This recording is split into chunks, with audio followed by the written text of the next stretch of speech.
Hi, the topic that we are going to discuss today is pasteurization. Some examples of pasteurized food are milk, honey, and fruit juice.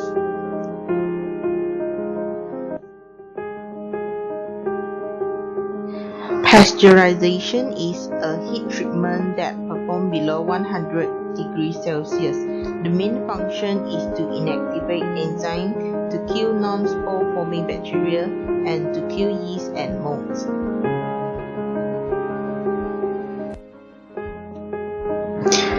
The severity of heat treatment depends on the food's pH.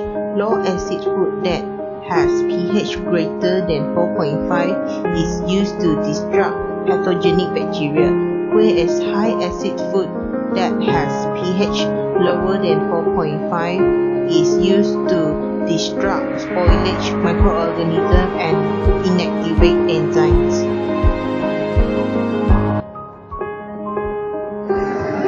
The extent of heat required is determined by the D-value or decimal reduction time. It is a measure of the heat-resistant enzyme or microorganism which may be present in the food. For examples, milk requires 12 D in Coxiella veneti, whereas liquid whole eggs needed 9 D in Salmonella september. Now I will explain about high temperature and short time. High temperature and short time, also called flash pasteurization. This method can kill spoilage microorganisms while retains the food's nutrient, color, and flavor better. Compared to traditional method which carry out for 30 minutes, flash pasteurization of milk uses 71.7 degrees Celsius for 15 seconds only. Alkali phosphatase (ALP) is a type of naturally occurring enzyme in milk. It has a similar heat resistance to heat-resistant pathogens. If ALP is destroyed, then milk is adequately pasteurized.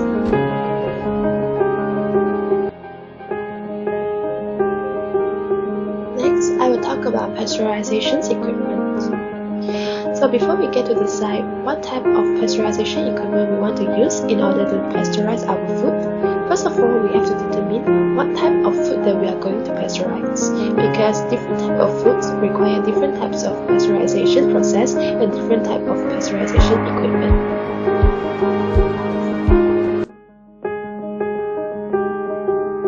First type is pasteurizations of packaged foods. Some liquid foods are pasteurized after packaging, usually done with hot water if packaged in glass, such as milk, fruit juice, or beers. When glass is used as the container, care must be taken to avoid thermal shock. The best driving force for heat transfer from glass container is around 40 degrees Celsius, and for cooling, the driving force should be around 27 degrees Celsius. Steam is the air mixture or hot water used for metal or plastic containers. Continuous water spray equipment is used for water beer and juice. In this unit, product is conveyed on a belt through several temperature jets, where water is sprayed on the container. The zones are first preheat, second preheat, pasteurizations, pre-cool, and final cool.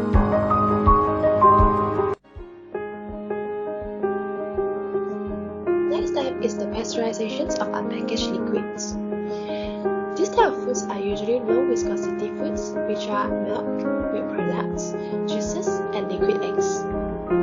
It is usually done as a continuous operations. Plate heat exchanger are the most widely used, and it consists of a series of thin vertical stainless steel plates. Plate heat exchanger is the most widely used pasteurization equipment. It consists of a series of thin vertical stainless steel plates. Plates form parallel channels, liquid for heating medium pumped in alternate channels. As you can see in the picture shown on the right hand side, plate heat exchanger usually set up in counter current patterns.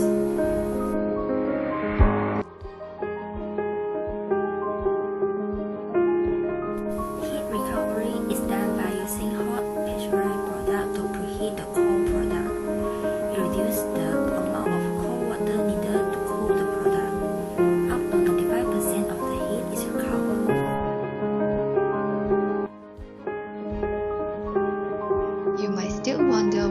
milk pasteurization process.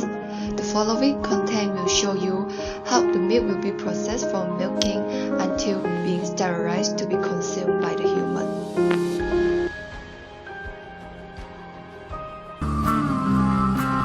Before the milk is pumped from the truck, more samples are taken to run a series of tests in the lab. The tests guarantee that the milk is consumer friendly. The milk is tested for antibiotics, acidity levels, water content,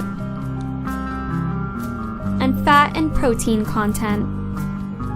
After the lab tests are done, the first step in the pasteurization process is to turn on the boiler. This is the boiler. It's going to give us steam throughout the whole plant so we can pasteurize milk. Creamery operator John Rohner has the pasteurization process down to a T. To legally pasteurize raw milk, you need two things: temperature and time. You have to put the proper amount of temperature in the milk and hold it for the proper amount of time. The device that our student pasteurizers are using on the floor at WSU Creamery is an HTST pasteurizer, which is an acronym for high temperature, short time. Once the pasteurizer is turned on, temperature recording charts are installed. The machine is checked to ensure that all the legal requirements are met. The pipes are then ready for the milk to be pumped to the pasteurization machine. However, the pasteurizer must first be stabilized on water. The pasteurizer uses the water to make sure the temperatures meet legal requirements. Then it is ready for the milk. The milk fills the pasteurization machine, flushing out the excess water. A predetermined amount of cream is added as specified by the lab test to ensure that the milk is consistent of taste and fat content. During the pasteurization process, the temperature of the milk must be meticulously monitored to ensure that it does not run over 165 degrees Fahrenheit. When the legal required temperature is not met, it goes into cut out or divert, which means the flow is not allowed to go forward, but diverted back to the balance tank so it can go through the heater again. When the legally pasteurized milk then will leave the pasteurizer and follows some pipes over to the cheese vat and enters the cheese vat and begins to fill it up. At prescribed times following the recipe, the cheesemaker then will add the flavor culture and the lactic acid culture and to begin the process of growing that in the milk. The milk is now ready for the cheese making process to begin, as well as sent off for the making of other dairy products. The result?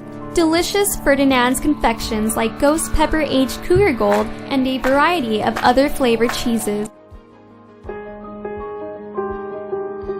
Thank you and hope you guys enjoy watching this video.